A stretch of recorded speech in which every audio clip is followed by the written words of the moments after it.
certainly have found since girls came into the junior school in 1976, the school has been a much nicer place, a much happier and more natural and healthy sort of place. And the girls have certainly done very well with us in drama, in music, in scholarship, in sport, and we've been very glad to have them indeed.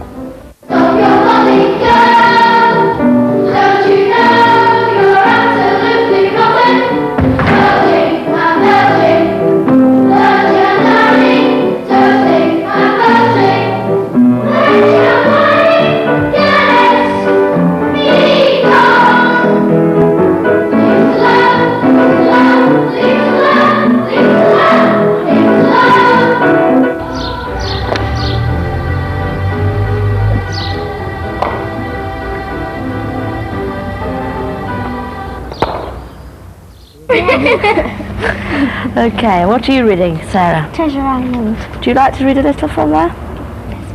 It was already candlelight when we reached the hamlet, and I shall never forget how much I was cheered to see the yellow shine in doors and windows. But that, as it proved, was the best of the help we were likely to get in that quarter.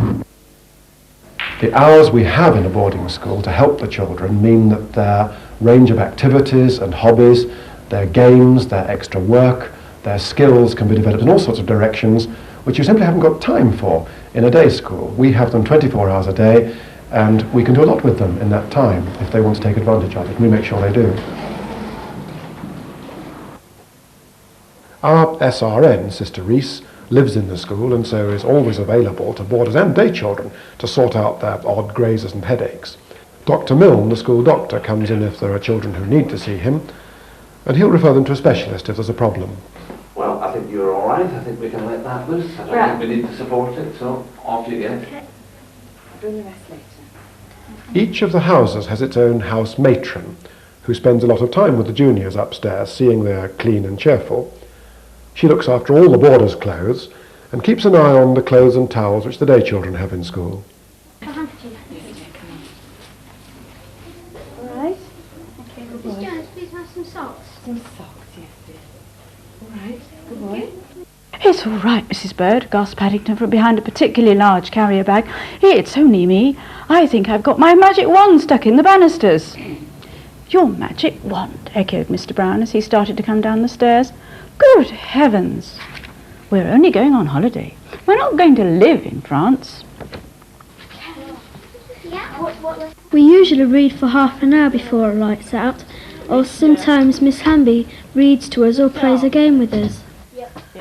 She's always around in the dorms or in the needle room, so if you need anything, you can always find her. Well, I think you better do something about those jeans, don't you? Right, now let's have everybody into bed. Come on, Jill. She's scrubbed your teeth properly.